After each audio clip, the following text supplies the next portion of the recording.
Welcome everyone to today's webinar on Milliken's Compression Training Academy. We will be covering Module 6, Clinical Evidence and Evaluations. This is the 6th module of 6 in series.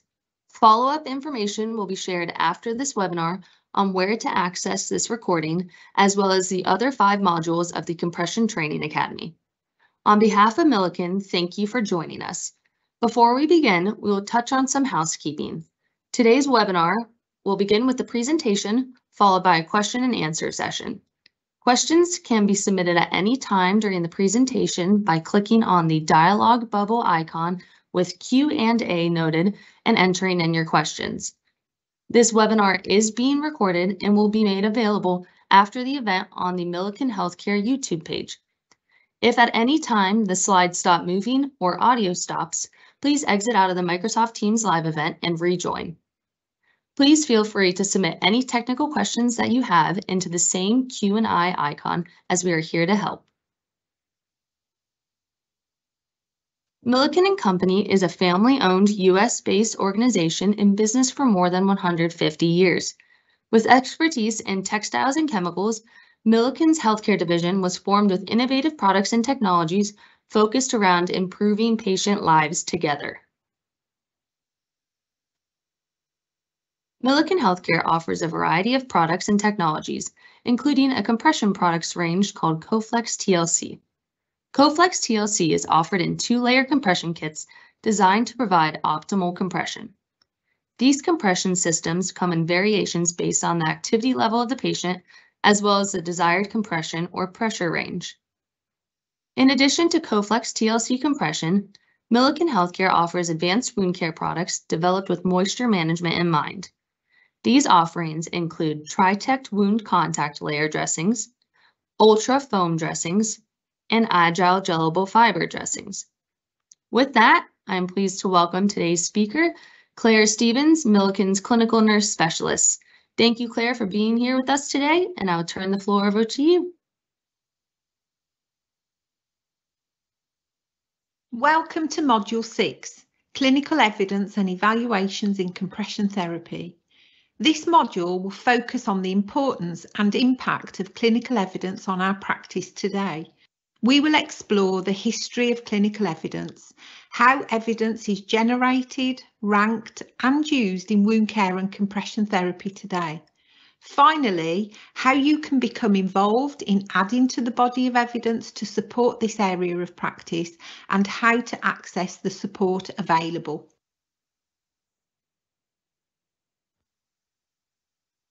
Clinical evidence and clinical evaluations in compression therapy. This module will explore an introduction to leg ulcers. We will recap the size and cost of the leg ulcer problem globally, which underpins the desire for best clinical practice and outcomes for both the patient and the healthcare provider. Evidence. We will look at the World Union of Wound Healing Societies International Position document, their statements relating to the subject area and recommendations for levels of clinical evidence. Translating evidence into clinical practice. We will take a look at the history of clinical evidence use in practice, how safety has raised the bar and how we translate evidence and research into our everyday practice. Hierarchy of evidence. We will look at the different levels and types of clinical evidence, the importance and weight of each, and at what stages they may add to the body of evidence, and why sometimes the need for one type of evidence may be more critical to an innovation or practice change. Appraisal of the clinical evidence. The importance of knowing the value of evidence and how to access, critique and appraise the published literature to establish its true value or weight of the evidence for practice and to identify gaps for future work to be explored. Evidence types and examples. We will look at some published examples of different types of evidence in leg ulcers and compression and how these can drive clinical decision making. Call to action, getting involved. We will explore some opportunities that may be available to you and how you can access support to undertake clinical evaluations or higher level studies. Resources and support available. We will look at some examples of support already given to clinical teams around the globe. In preparing this presentation, we have used and relied upon information from public sources on the web. We therefore make no warranty, expressed or implied, as to the accuracy or completeness of the underlying assumptions, estimates, data or other information not generated by Millikan. Compression therapy is considered gold standard treatment for the management of chronic venous insufficiency, venous reflux and associated conditions including edema, venous leg ulceration and skin conditions such as venous eczema. The goal of compression therapy is to support the underlying venous system and structures, aid venous competence to improve venous return, reduce limb edema, decrease pain and increase leg ulcer healing rate. Compression therapy will be required for life to prevent chronic venous insufficiency and symptoms of venous reflux from recurring. Module 1 of this education series contains in-depth information on the causes of chronic venous insufficiency, the venous system and its structures, the veins, the valves and the calf muscle pump.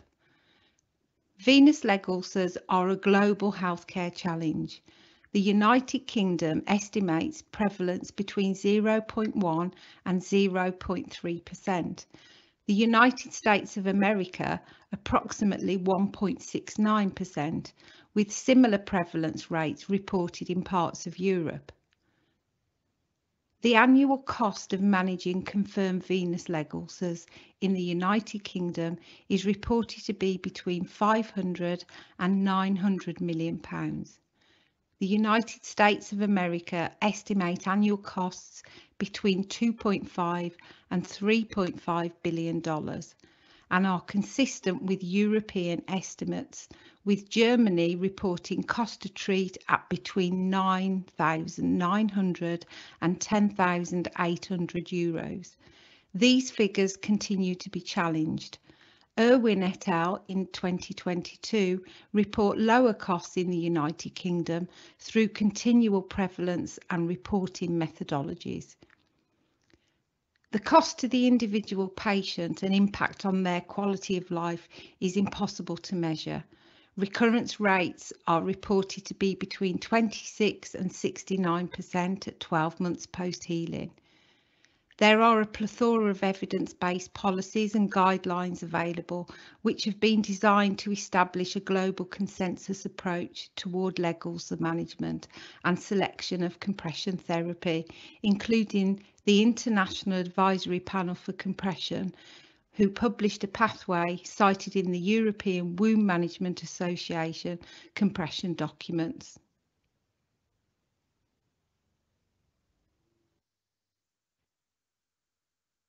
Clinical evidence and evaluations. The international position document by the World Union of Wound Healing Societies. Let us look at the World Union of Wound Healing Societies statement on evidence in wound care. Wound management research improves patient care and clinical outcomes by standardising assessment, planning and implementation of treatment. In the field of wound care, high-level evidence is possible, but it can be difficult to conduct due to the wide-ranging nature of wounds and patients. Additionally, there is an ever-growing variety of products and devices available to practitioners to improve healing rates and patient outcomes. In many cases, these products have enabled practitioners to heal more complex wounds and manage more challenging and difficult cases.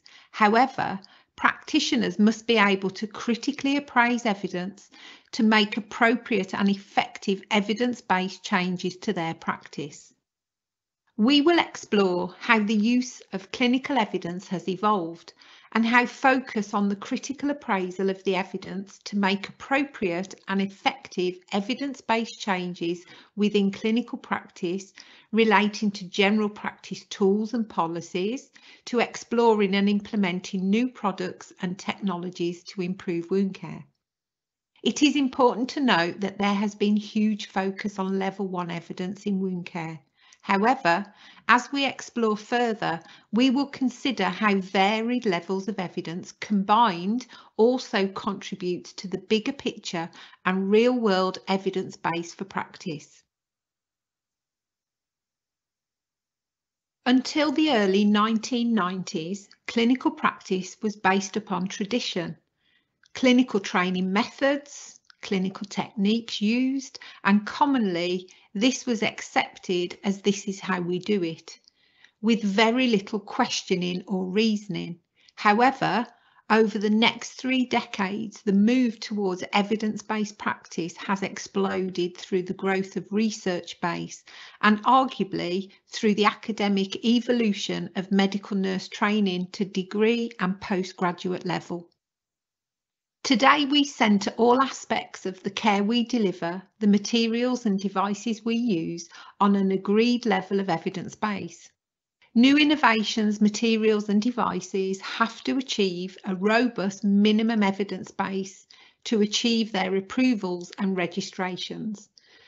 When these products then arrive in clinical practice, we need to translate this evidence into our own practice setting to underpin our clinical decision and policy making, and even further grow the evidence where gaps remain to underpin certain aspects of our own clinical care setting. These may include additional patient safety studies or evaluations specific to a patient group or care setting, to standardise care across a variety of care settings, to monitor specific clinical effectiveness, the best patient outcomes, if meeting or exceeding current gold standard, to explore cost effectiveness, the best use of resources and budget additional costs or cost savings, to support the further development, implementation and cascade of the use of new clinical tools and resources, to explore new innovations, ensuring practice evolution, implement new innovations, for example, strategies for the safe, swift and effective implementation of a new tool, device or material shared via published implementation literature. Evidence-based practice. So what is it? There are many ways we use clinical evidence to support our clinical practice. Consensus and position documents. This is an area of rapid growth via global experts and organisations with an overall aim to gain consensus of practice, diagnosis, care, product selection for specific specialities or devices. We have already alluded to the World Union of Wound Healing Society's position document for evidence in wound care. I would highly recommend that you download and familiarise yourself with this. Also, the compression position document is an excellent example. WUWHS, or the European Wound Management Association, have been striving for almost a decade to achieve this consensus. This now includes the International Compression Recommendations Pathway, which we have explored in earlier modules in this series. It is through the collaboration of global experts, the review of global evidence, that these documents are underpinned and developed. Policy and guideline development. Firstly, let us look at the higher level guideline development. This may be through an organisation such as in the UK, NICE, or the National Institute of Clinical Excellence. At national level, the research available will be reviewed by a team of experts and a national guideline will be developed and issued to become the standard to follow in clinical practice. These national guidelines then become the basis for policy developments, which may be regional or even local. We must remember that guidelines are a guide to be followed based on best available evidence, whilst policies are to be adhered to based upon attention to guidelines, whilst considering regional and local generated evidence and/or the setting. Clinical evidence is critical to underpin both of these.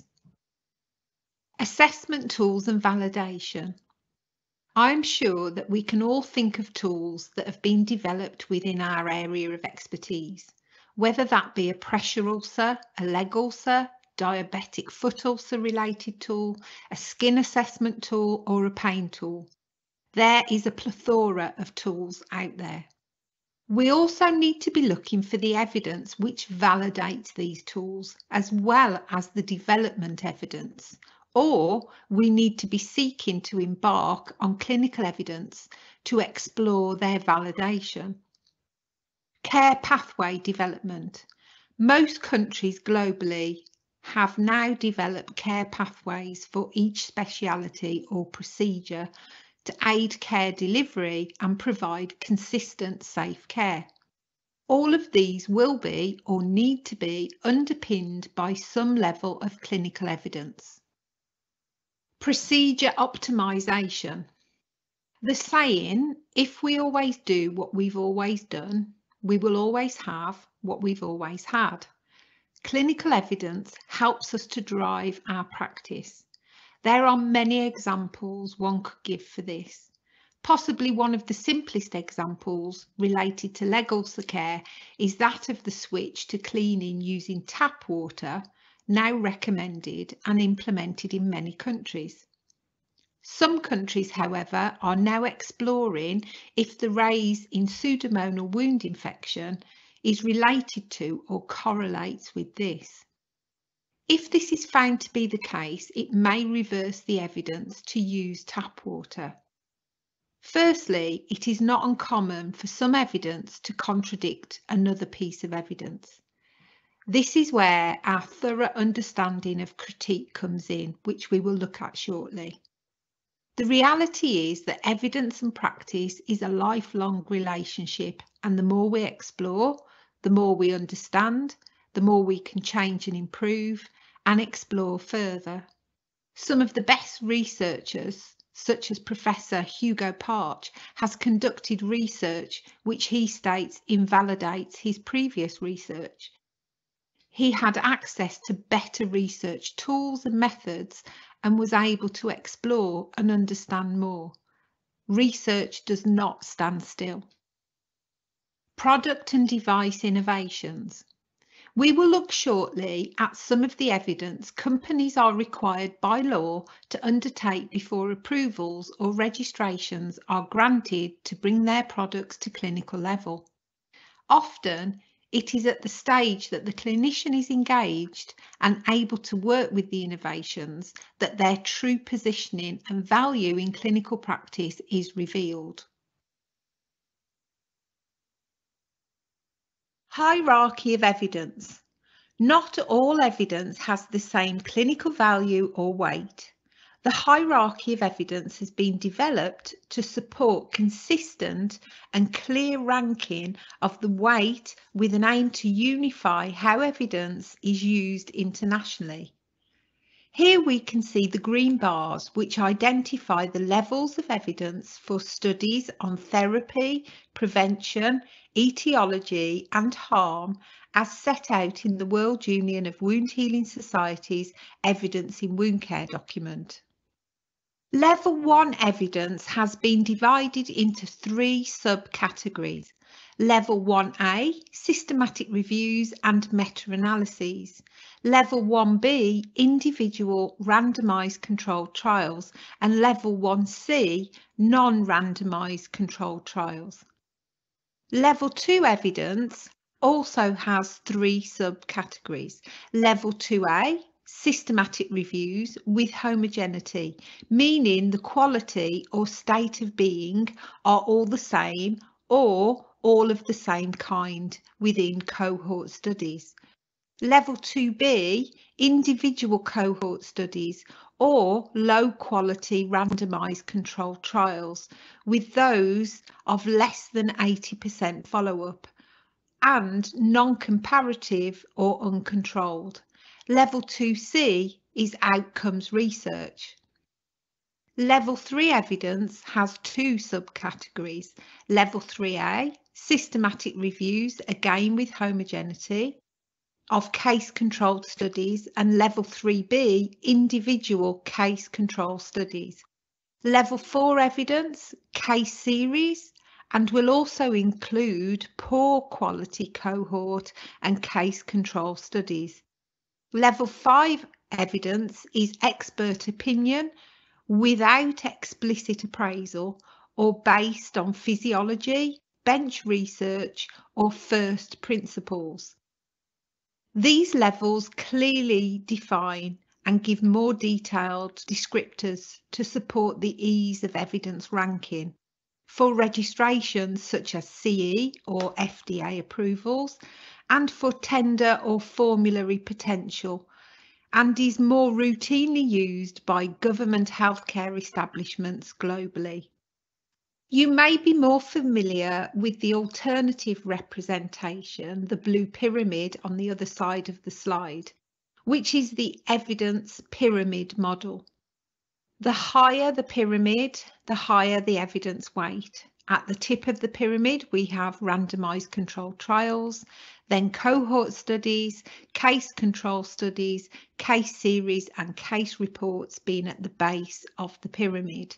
The World Union of Wound Healing Societies level of evidence has further expanded on each of these categories within the pyramid. Many leaders in wound care refer to the barriers to undertaking the higher level evidence in wound care due to variables and underlying disease the wounds are symptoms of. Key opinion leaders in the field have voiced the need for a variety of evidence levels being of greater value to further understand treatments and practices in wound care. A mixture of evidence types to include randomized controlled trials, cohort studies, case control studies, and case series or case reports to formulate a more realistic picture of practice-related evidence, as randomized controlled trials alone will exclude a high percentage of the population through its inclusion and exclusion criteria alone. Hierarchy of evidence. As already mentioned, most of us are more familiar with the pyramid model of the hierarchy of evidence, through which the quality of the evidence will increase from base towards the top. The representation seen here is a good example of the journey a product such as a compression bandage will take from pre-launch to post-clinical use. At the base of the pyramid, you can now see laboratory research. As mentioned previously, for any new innovations, there will be additional scientific experiments and studies required prior to any human or clinical studies. We will explore these further and look at examples during the next section. Following on from the laboratory research, case studies, case series, cohort studies, and randomized controlled trials will be performed to provide the higher levels 1 and 2 evidence as we have looked at previously. Product and device evidence journey, laboratory research, which is non-clinical evidence but in vitro work. In vitro is Latin for within the glass. When something is performed in vitro, it happens outside of a living organism. In vitro will explore the technology properties and behaviour in a laboratory scientific environment to establish competitive analysis, proof of the technology, or to secure regulatory approvals for instructions for use. This could relate to sub-bandage pressure measurement in a cylindrical shape test model, as we have discussed in previous modules. These types of tests for compression materials aim to provide validity to the products and a quality indicator. For example, we may state this bandage delivers 30 to 40 millimeters of mercury pressure. All companies in the field of compression will have data available for their bandage or garment in a test model scenario. You can also request a report of the results correlated or data on file. Laboratory research can be investigational studies. This could be looking at a singular product or comparing several products at any one time to compare their physical behaviours. For example, different compression bandages could undergo the same test model and the sub-bandage results then be compared. Laboratory tests are used to validate the claims and science behind the product prior to any human exposure. It is important to understand and validate, for example, how many millimeters of mercury pressure will be exerted by the bandage prior to using on a human limb. This is the quality and safety aspect to conducting the laboratory testing. Tools and methods used are tested for reliability and validity. It is a controlled environment with minimal variables. These conditions will give all compression bandages, for example, a reliable and fair test. These tests do not always translate directly to clinical practice. A good example of this is the drain pipe or cylindrical device used to measure sub-bandage pressure in the laboratory setting. A drain pipe is not a limb and does not behave like a limb. Therefore, the results cannot be directly translated to clinical practice, but they can be used as a benchmark and quality indicator. Product and device evidence journey. The next step is to move on to initial in vivo observation. This is performed or taking place in a living organism. Usually this will firstly be in the form of a healthy volunteer study. Healthy volunteer study numbers may vary significantly depending upon the technology, the level of safety threshold required to pass to gain entry to the next phase of clinical evaluation. Only then will a technology or innovation progress to patient cases. An initial case evaluation may be undertaken with experts within the field of practice.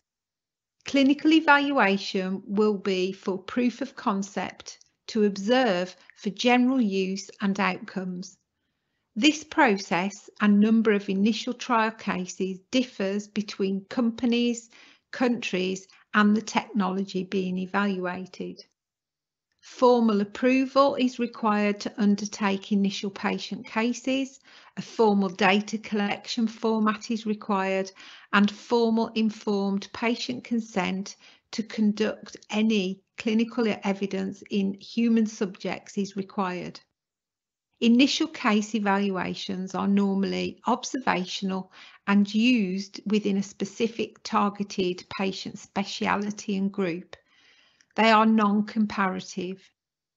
They will be first-time users of the product, and this can also include looking at the mode of delivery, ease of use, packaging feedback, and softer marketing appraisal. Ideally, they will capture the expert clinical opinion, advice for future positioning, clinical use and clinical study gaps based upon their expert experience and learnings from their initial case test. They will help to support future product positioning or new applications. They will also support case series and randomised control trial study designs moving forward. For example, only to use in venous patients or unsuitable for the arterially compromised patient. Does not always result in publication. Very often, initial expert case exploration does not get into the general healthcare domain. It is often used when filing for ethical approvals to undertake further studies, one reason being the minimum case information that is collected. More than one facility's data and feedback can be combined into one publication. This further supports the importance of using a formal standardised approach, a formal data collection tool to afford the collation of the results and feedback to allow the combining of the data to take place.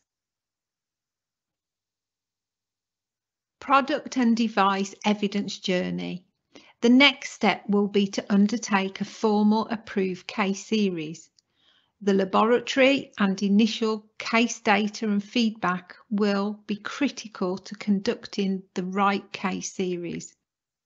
The case series is a more formal clinical evaluation to observe, record and report specific outcomes identified as areas for exploration via experts' initial evaluations across a higher number of patients.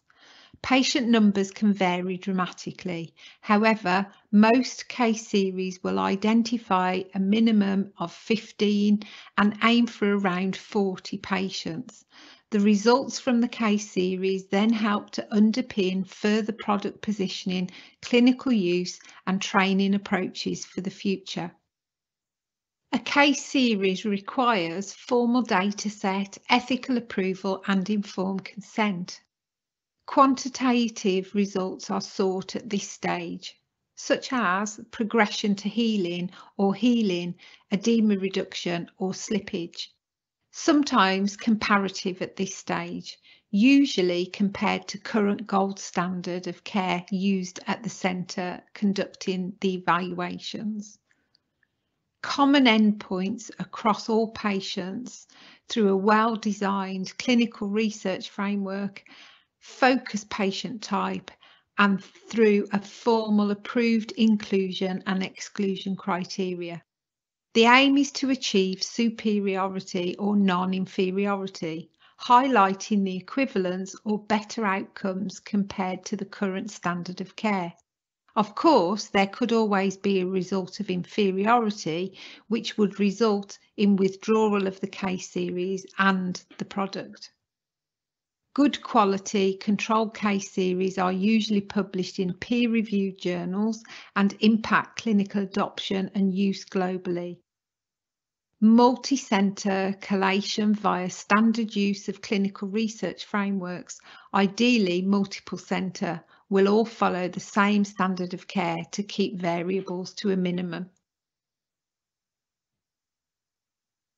Product and device evidence journey. The final step is the investment to high quality, focused level 1 and 2 research. Many companies invest hundreds of thousands of dollars, euros and pounds, aiming to robustly underpin their innovations and technologies.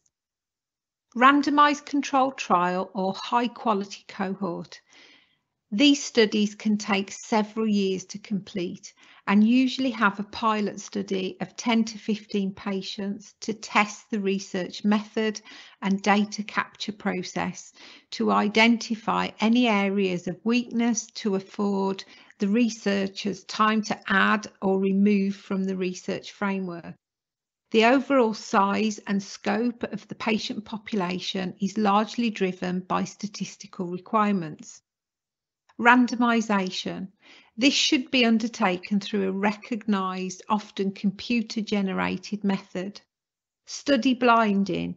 It is often difficult to double blind or blind some studies. For example, compression bandage studies, as the researcher can clearly identify which bandage is which. There are some methods that can be deployed to blind, which involve more research involved in each clinical visit. One researcher removing the bandage and a second researcher applying the new bandage. For this reason, often compression studies are not blinded. It should be fully good clinical practice compliant. The protocol, ethics and the researcher should hold GCP certification. Globally, the GCP guidelines are active and serve to protect all participants in research and combat research fraud. It should be controlled, and this is key to gaining robust clinical evidence. It should be hypothesis driven. For example, I may have a hypothesis of progression to healing or complete healing in group X with product A is better than product B due to X, Y, and Z. The research will test my hypothesis. That it should provide statistically valid data. All studies should be statistically powered to ensure the correct number of patients are recruited to demonstrate the difference. Usually published in higher level peer-reviewed journals and may be as a result of funded master's or PhD program. They're usually ongoing and may be completely independent work. Now we have looked at the different levels of clinical evidence, we can explore how we interpret this evidence prior to translation into clinical practice. Appraisal of clinical literature, especially the higher level randomised controlled trial publications, which can be very challenging to read. Often an abstract does not give all of the results or context required to review and translate to clinical practice. My personal rule of thumb is always to read an abstract last. The use of critical appraisal frameworks assist us in unpicking the literature systematically to reveal which publications are really robust, evidence-based. There are several critique tools available. I recommend you search for an appraisal tool that best fits you, your area of practice, or perhaps your local research department recommends for you. Safety is always the first consideration we give to any new development, and no license or approval to use will be given without this. The next three key areas we are seeking to find information tend to relate to efficacy, effectiveness, and economic value. A good appraisal tool will assist us in extrapolating this information from the clinical evidence. It will help to identify bias within published literature and validate good research methodologies. Essentially, before considering any change in practice, we will want to consider efficacy. Can it work? Does the product or intervention do what it is meant to do? Effectiveness, does it work? Does the product or intervention do what it is meant to do, as well as or better than what we are currently doing or using? Economic value, is it worth it? Obviously, the patient and outcome benefits will weight this question, but we also need to consider, are there any cost implications? If higher price, do I have sufficient clinical evidence to prove the additional cost is worth it to the healthcare organisation? Can I demonstrate overall outcome cost benefit savings? Before we explore a published example, let's take a slightly more general look at the description of randomised controlled trials. They are quantitative, often comparative and controlled experiments. 2 or more interventions are usually studied in a series of individuals received in random order. They can be open label, single blind or double blinded. Double blind, the investigator is unaware of intervention under investigation until all the data has been analysed. They are costly to undertake, they are time consuming, and larger studies take several years. As I've previously mentioned, they are difficult to blind, randomise some visible aspects, such as the wound, the bandage, the dressing, or even a procedure. Often exclude a large percentage of the population under investigation due to the inclusion and exclusion criteria. Randomised controlled trials are considered to be the most powerful level of evidence. We will now look at a published example of the apricot study to discuss some elements of advantage and limitation. We must remember that randomised controlled trials usually conclude with more research questions and areas for further study and recommendations than answers to our questions. Here we have an example of a published randomised controlled trial, which is compression with calamine to explore the effect of calamine on skin condition and itch.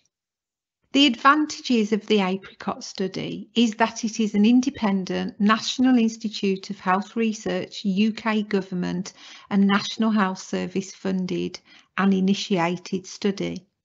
It has a robust protocol, a strict inclusion and exclusion criteria. It has full ethics review and approval. It uses validated tools to quantify results, the Pareto scale and the push tool as examples of some of the tools used. It is statistically powered and presented. It is open label, randomised, multi-centre, 2-layer compression for chronic venous insufficiency. Overall, an excellent example of a well-constructed and conducted randomised controlled trial. So what might be some limitations of the apricot study? Light compression was used in this study. It was undertaken by a vascular unit and they explored chronic venous insufficiency as well as mixed etiology ulcers. Therefore, were some subjects better suited to full compression rather than light? The standard of care at the centre was a dry version of a competitive 2-layer compression, and it has been versus a PACE version calamine 2-layer compression. The results are indicative of the impact on skin condition, and a secondary hypothesis has been developed that progression to healing or complete healing is improved in the calamine group. But this was not included as a measurement in the apricot randomised controlled trial. As previously mentioned, this raised more research questions, and a new randomised controlled trial called PEACH has now been initiated to explore healing as a primary outcome. Both studies would need to be replicated for standard compression, as PEACH is also being conducted with light compression. We can therefore extrapolate some clinical evidence from the randomised controlled trials, but there remains a need for further exploration and research. Before we look at some examples of cohort studies, let's just revisit. Cohort studies are longitudinal observational studies which investigate predictive risk factors and health outcomes. They are different from clinical trials in that no intervention, treatment or exposure is administered to the participants before they explore potential effect of an investigation or a suspected risk factor is evaluated. They can be prospective or retrospective, and the effect of an intervention can then be compared across different groups. Here we have an example of a cohort study in venous leg ulcers. This cohort study explored factors associated with physical activity levels in people with venous leg ulcers and was a prospective cohort. The study found lower activity levels affected healing outcomes. Groups such as diabetics were found to be less active. Groups who were educated on physical activity levels demonstrated better outcomes over time. This cohort study therefore suggests that through the giving of patient education and advice relating to physical exercise, better outcomes will be seen. These study types help to build out the bigger picture, holistic care pathway and interventions. This cohort study explored risk factors aiming to predetermine the factors putting those at risk of developing a first leg ulcer, of those with underlying chronic venous insufficiency. Again, this study will potentially contribute to the bigger holistic picture, patient education and care pathway planning as a preventative strategy. Case-controlled studies rather than case series or studies. These are studies that compare two groups of people. Those with the disease or condition under study, who are the cases, and a very similar group of people who do not have the disease or condition, who become the controls. These could be a group of people from a certain profession, for example, comparing those with chronic venous insufficiency to those without, aiming to identify factors which may have predisposed the disease process. Is it profession related, excessive standing, flying, driving, or is it not profession related? Before we look at some examples, let's revisit case studies and case series. These are widely used in compression and wound care to provide insights into treatment, management of wound-related conditions and specific interventions. A case study, also known as a case report, is an in-depth or intensive study of a single individual or a specific group. It is important that these cases data is collected in a formal format and approvals and consent are granted. A case series is a grouping of similar case studies or case reports together to improve the weight of the evidence. These can be conducted via recruiting a large number or through combining and collating several case studies or reports from various centres. Again, this stresses the importance for the use of formal data collection formats, approvals, and consent is critical to allow the combining. But also we require consent and approvals for the use of future data and images for publication. Case study or report or case series are valued clinically as they offer insight and images to cases we may have similar on our own caseloads. Single case reports are normally shared with the wider wound care community via congress presentations and posters. Limitations are that very little background information is available and often no formal data collection phase has been undertaken. Here we have another example of a case report poster at Congress. The images are indicative of the improvement in the skin condition and therefore of great clinical value. Again, very limited information is available to allow full extrapolation and translation to clinical practice. The two posters we have looked at do align and further support the findings of the Apricot randomised controlled trial. So reflecting back to the expert KOL statements in wound care, we can now see why they recommend a variety of publications which all intertwine. Here we have an example of a case series written up in a peer-reviewed journal. The article itself presents multiple case report data and showcases two of the case series in more depth. Again, of direct clinical relevance, expert practitioner and author, and they have used a formal case report data capture and sought approvals and consent to publish this work.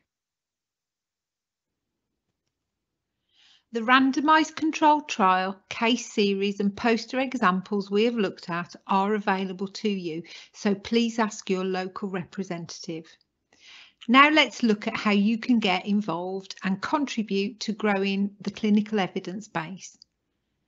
A collaborative relationship between clinicians, academia and industry is highly important for furthering knowledge and advancements in clinical practice. Generating new clinical evidence. New clinical evidence is one of the many ways in which all clinicians can provide their feedback and experience in service or care delivery or new products and technologies. As mentioned earlier in this module, this can be through smaller scale case studies up to larger scale randomised controlled trials. Identifying clinical gaps or unmet needs. Clinical gaps and unmet needs help to identify areas in which logistic management or scientists can focus their innovative efforts towards providing potential solutions. Unmet needs are often identified through evaluating the current service delivery or available treatments, the disease burden or severity, and patient population. Advanced understanding and clinical positioning of new technologies. The best products in wound care, leg ulcer care have been co-developed with clinicians and scientists. Voice of customer discussions provide insight for upcoming approaches to a speciality or products and technologies geared around at the rock face expert clinicians' feedback. Through these engagements, there is potential to be hands-on with new guidelines, pathways, innovations, and become research participants. Ultimately, support the underpinning of new policy, guidelines, and educational materials. So how can you get involved? Many organisations offer a platform for expert practitioner membership, striving towards linking science, practitioner opinion, needs and academia. Milliken Healthcare has recently launched its Thought Leader programme, designed to create a network of experts and influencers to help shape the future of treatment options and education in compression therapy and advanced wound care. The Thought Leader programme aims to connect clinicians globally from both practice and academia to industry. There will be opportunities to join programmes and projects and become an expert advisor for clinical portfolio pathway development. There will be participation in focus groups to provide input for clinical needs gap analysis, new product development, appraising brand messaging or current portfolio positioning. Educating industry on current specialty market and practice trends, keynote speaking events, conferences and workshops. These programmes also afford the opportunity to professionally network with global experts. If you are interested in becoming a member of the Thought Leader programme, please ask your local Milliken representative for a leaflet and instructions to register your interest. Resources and support. Throughout this module, I have stressed the importance of using formal data collection formats for all levels of evidence being undertaken. There is help out there for creating these with you and generic examples available. On the slide, you can see an example of a data collection form developed for a 6-week compression case series within the UK. Support and resources are available within many organisations and they can assist with data collection format, training, product and data collection, study initiation, study monitoring to validate the data, data analysis, data reporting, medical writing, presenting your evidence, publishing your evidence, linking to editors in key journals. Please ask for support if you are interested in undertaking some clinical data collection. Here you can see more examples of data collection form support. These are in-depth, bespoke or simple audit and appraisal forms which have been developed with clinicians for clinicians. Please ask for support if you are interested in undertaking any type of clinical work or are interested in registering your interest for membership of the Global Thought Leader programme. To summarise, in this module we have explored the World Union of Wound Healing Societies Evidence in Wound Care Position Document. The history of evidence-based practice. How evidence is used in practice today. The hierarchy of clinical evidence. The World Union of Wound Healing Society levels and a pyramid model. A journey from laboratory to randomised controlled trial. Appraising the literature and translating to clinical practice. Examples of studies, their design, advantages and limitations. How you can become involved. Projects, programs and memberships that are available, and access to resources and support to conduct clinical work. Thank you for completing Module 6, Clinical Evidence and Evaluations. This is the final module in the Millikan Healthcare Compression Training Academy series. If you have not completed all 6 modules, you will be able to access the previous modules via your Millikan Healthcare representative. The additional 5 modules in the Compression Academy series are Module 1, Leg Ulcers and Conditions Affecting the Lower Limb. This module explores lower limb physiology, assessment, investigation and venous leg ulcer differential diagnosis. Module 2, Understanding Compression Therapy. This module explores how compression works, the theory and science of compression, compression types, characteristics of ideal compression, selection of compression and patient benefits. Module 3, Compression Therapy in Practice. This module explores and compares various bandage materials, application methods, ease of use, ease of training, patient safety and competency, how to correctly apply, how to achieve and sustain desired levels of compression. This module includes compression frequently asked questions and a training competency framework example. Module 4, Wound Management Principles with Compression. This explores best practice of skin care, wound care, exudate management and infection management or prevention strategies combined with compression therapy.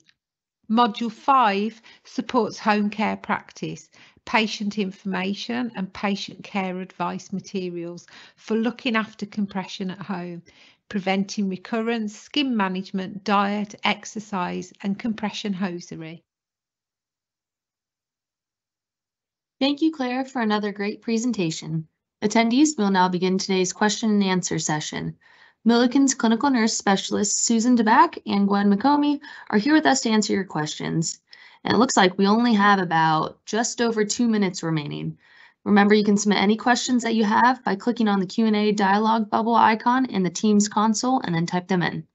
So with this one and only question that looks like we have right now, Susan, I will pitch this question over to you. What is the difference between a cohort study and a cohort clinical study?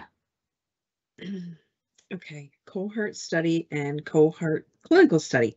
Okay, so a cohort study is traditionally, it's an observational longitudinal study conducted with no treatments. And it's conducted over time, and it's going to follow 2 specific groups to see if something, some type of job role or some type of disease can lead, or some like smoking or diabetes can lead to disease process.